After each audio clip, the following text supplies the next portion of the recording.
In the 6th century before Christ, in the rugged highlands of what is today southern Iran, a young prince was rising to power whose name would echo through more than 2,500 years of human history, and that name was Cyrus, a ruler the world would come to call Cyrus the Great. And to understand how he built the largest empire the ancient world had ever seen, we first have to understand the world he was born into,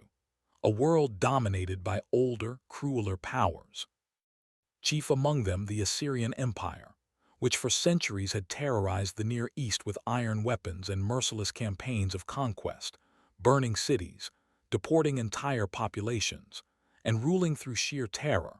until at last, in the closing years of the 7th century BC, that empire collapsed with startling speed,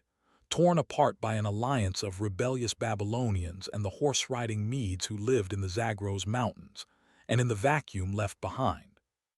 Two new powers rose to prominence: the Neo-Babylonian Empire in the fertile river valleys of Mesopotamia, and the Median Empire in the highlands to the north and east, and it was into a small vassal kingdom under Median control, the province of Anshan in the region known as Persis or Pars, that Cyrus was born around 600 BC, the son of a local ruler named Cambyses I, and though later legend would drape his childhood in myth, tales of prophetic dreams. Of a grandfather who feared him and tried to have him killed, of a herdsman who raised him in secret in the wild, the historical truth is far murkier, and what we can say with confidence is that by the time Cyrus came of age, he had inherited leadership of the Persian tribes and soon found himself in open conflict with his overlord, the Median king Astyages. A conflict that ended around 550 BC when the Median army itself turned against its ruler and delivered him into Cyrus's hands. And with that stunning reversal, the student became the master, and the Median Empire was absorbed into what would become the Persian Empire. And Cyrus, now ruling over both Persians and Medes, did not rest, for to the west lay the fabulously wealthy kingdom of Lydia, ruled by King Croesus, whose name has become a byword for riches even in our own language. And Croesus, watching the upheaval in Persia with growing ambition, decided the moment was ripe to expand his own territory. And after consulting the famous oracle at Delphi and receiving an answer that seemed to promise victory, but which, in true oracular fashion, was dangerously ambiguous,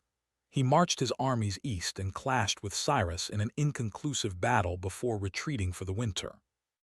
fully expecting his rival to do the same. But Cyrus did the unthinkable, force-marching his army across hundreds of miles of difficult terrain in the depths of winter to appear suddenly before the walls of the Lydian capital of Sardis,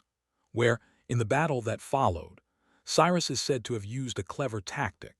placing camels at the front of his lines, since horses are instinctively terrified of the smell of camels, and the famed Lydian cavalry broke and fled in confusion, and soon after,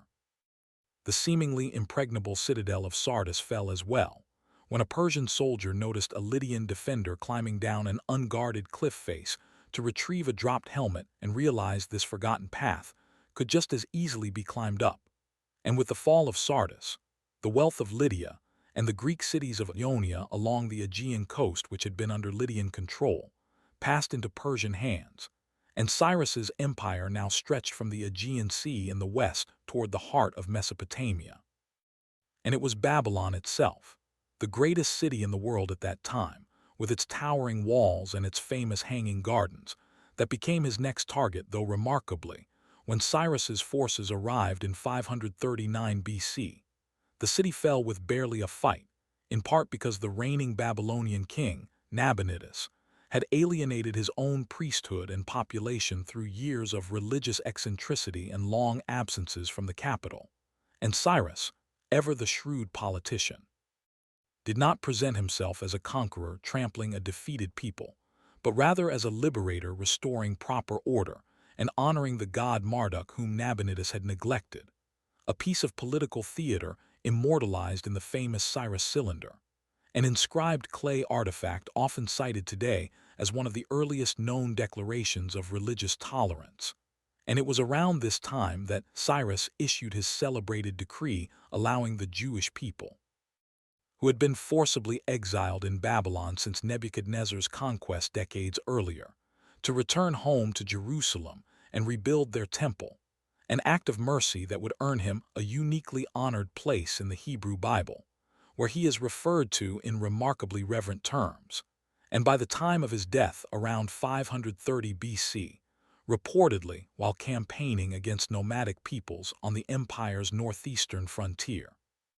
Cyrus had built a realm unlike anything the world had seen before, stretching from Asia Minor to the borders of India, and he was laid to rest in a simple but dignified tomb at his capital of Pasargadae, a resting place that visitors would admire for centuries afterward. And the throne passed to his son Cambyses II, a ruler who lacked his father's diplomatic touch but shared his military ambition, and who set his sights on conquering Egypt.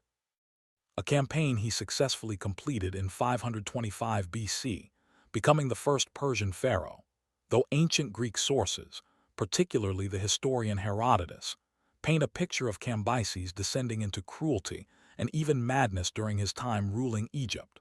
though modern historians treat these accounts with considerable skepticism, suspecting that later Egyptian priests who resented Persian rule may have exaggerated or invented tales of his brutality to blacken his memory. And in any case, Cambyses's reign ended abruptly and mysteriously in 522 BC,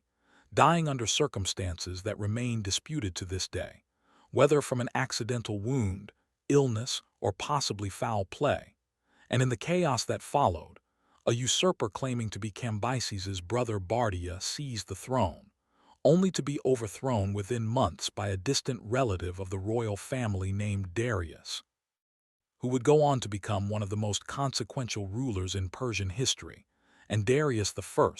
sometimes called Darius the Great, faced a kingdom teetering on the edge of collapse when he took power, with rebellions erupting across nearly every province. And remarkably, within a single year of ferocious campaigning, he managed to crush every one of these uprisings and reassert central control,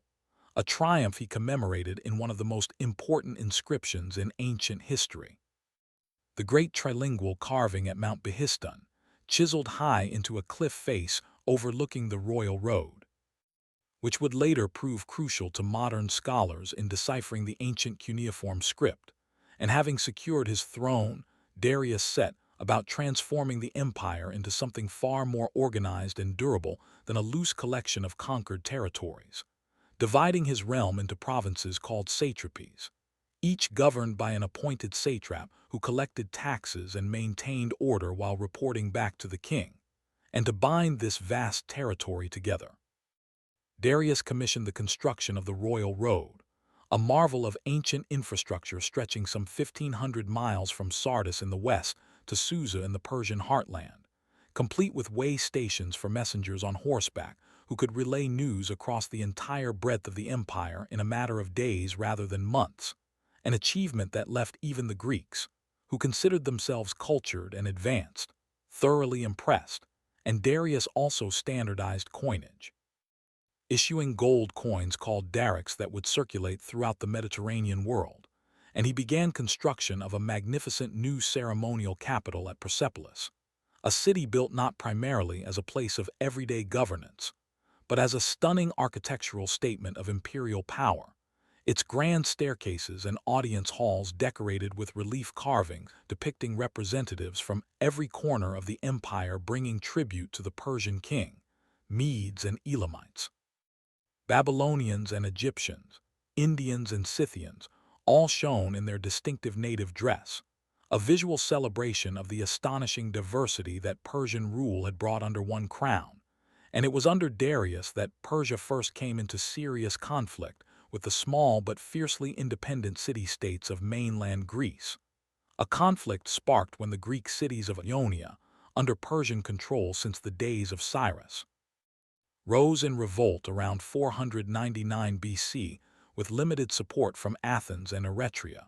a revolt that was eventually crushed, but which convinced Darius that these troublesome mainland Greeks needed to be punished and brought under control, leading to the first great Persian invasion of Greece in 490 BC. an expedition that ended in stunning defeat at the Battle of Marathon, where a heavily outnumbered force of Athenian hoplites, fighting on ground that favored their heavy infantry tactics, routed the Persian army and sent it fleeing back to its ships, a battle that would become legendary in Greek memory and give birth to the modern marathon race, commemorating the run of the messenger who carried news of victory back to Athens. And Darius, determined to avenge this humiliation, began preparations for a second, far larger invasion, but he died in 486 BC before he could carry it out,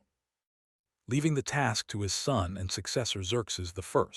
who assembled what ancient sources describe as an almost unimaginably large army, drawn from every corner of the empire, and marched into Greece in 480 BC, an invasion remembered above all for the desperate last stand of King Leonidas of Sparta and his 300 warriors, along with several thousand allied Greek soldiers, who held the narrow mountain pass of Thermopylae against the Persian host for 3 days before being outflanked and annihilated. A defeat for the Greeks in purely tactical terms, but one that bought precious time and became, almost instantly, one of history's most enduring symbols of courage against overwhelming odds. And though the Persians went on to sack and burn Athens, whose population had wisely evacuated beforehand, the tide turned decisively at the naval battle of Salamis, where the Athenian statesman Themistocles lured the massive Persian fleet into the narrow straits near Athens, where its numerical advantage became a liability, and the more maneuverable Greek ships inflicted a devastating defeat, forcing Xerxes to retreat to Asia with much of his army, though he left behind a substantial force under his general Mardonius, which was ultimately crushed the following year at the Battle of Plataea, effectively ending the Persian threat to mainland Greece for good. And though Persia would never again seriously threaten to conquer Greece outright, the empire itself remained an enormous and powerful presence for another century and a half, adapting its strategy toward the fractious Greek city-states by funding whichever side seemed useful in their endless internal conflicts, most notably subsidizing Sparta during the long and devastating Peloponnesian War against Athens, using Persian gold rather than Persian soldiers to keep its Western rivals weak and divided. A strategy that proved remarkably effective for generations. And internally, the empire continued to function as a sophisticated administrative machine, with an official religion increasingly shaped by the teachings of the prophet Zoroaster, who preached a cosmic struggle between the forces of truth and light represented by the god Ahura Mazda and the forces of deception and darkness. A faith that emphasized personal moral responsibility and left a lasting influence on later religious traditions including Judaism, Christianity, and Islam. And the empire's rulers, though wielding immense power, also cultivated an image of themselves as bringers of order and justice, rather than mere conquerors, adopting local customs and religious practices in the many different lands they ruled, allowing conquered peoples considerable autonomy in exchange for loyalty and tribute. A model of governance that in many ways proved more sustainable than the outright brutality practiced by earlier Mesopotamian empires. But for all its administrative sophistication, the Achaemenid Persian Empire would ultimately prove vulnerable to a threat it never fully anticipated, emerging not from the vast steppes to the east or the deserts to the south, but from the very Greek world it had once tried and failed to conquer, for in the northern Greek kingdom of Macedon, long regarded by southern Greeks as semi-barbarian outsiders, a formidable military power was rising under King Philip II, who reformed his army around the devastating combination of the long pike-wielding phalanx and heavy shock cavalry, and who gradually brought the fractious Greek city-states under his control, forming a unified league with plans to invade Persia himself, plans that were cut short by his assassination in 336 BC. Leaving his ambitions to his young son, a man of restless energy and boundless self-confidence named Alexander, who would go down in history as Alexander the Great. And Alexander, still only in his 20s, wasted little time crossing into Asia Minor in 334 BC, and in a series of increasingly decisive battles, first at the Granicus River, then more dramatically at Issus, where he personally led a cavalry charge that sent the Persian king Darius III fleeing the battlefield. Alexander shattered Persian military power piece by piece, and after conquering Egypt and founding the city that would bear his name, Alexandria, he turned back toward the Persian heartland for a final reckoning, meeting Darius once more at the Battle of Gaugamela in 331 BC, where despite being significantly outnumbered, Alexander's superior tactics and the discipline of his Macedonian troops carried the day, and Darius fled once more, this time never to recover. Eventually murdered by his own subordinates as Alexander pursued him deep into the Iranian plateau, and with the last Achaemenid king dead, Alexander marched onward into the Persian ceremonial heart of the empire, the magnificent city of Persepolis, which he plundered of its immense treasures before ultimately setting it ablaze, whether as a calculated act of revenge for the earlier Persian burning of Athens, a drunken accident during a celebratory feast, or some combination of both remains debated by historians to this day. But the burning of Persepolis has come to symbolize, in the popular imagination at least, the definitive end of the Achaemenid Empire, a realm that at its height had stretched across 3 continents, from the Balkans to the Indus Valley, ruling over an estimated 20 to 40% of the entire world's population at the time, an achievement of scale that would not be matched again for centuries. And though Alexander's own empire fragmented almost immediately after his early death in 323 BC, carved up among his rival generals into successor kingdoms that would themselves persist for generations, the legacy of the Achaemenid Persians endured in ways far more subtle and lasting than any single dynasty, in administrative practices borrowed by later empires, in religious ideas that rippled outward into 3 of the world's major faiths, in the very concept of a multicultural empire that ruled through tolerance and integration rather than pure domination, and in the enduring fascination that later civilizations, from the Greeks who both feared and admired them to modern historians who continue to pore over the fragmentary remains of their inscriptions and ruins, have held for a people who rose from a small mountain tribe to rule the known world, and whose story, still etched into the weathered stones of Persepolis and the cliff face of Behistun,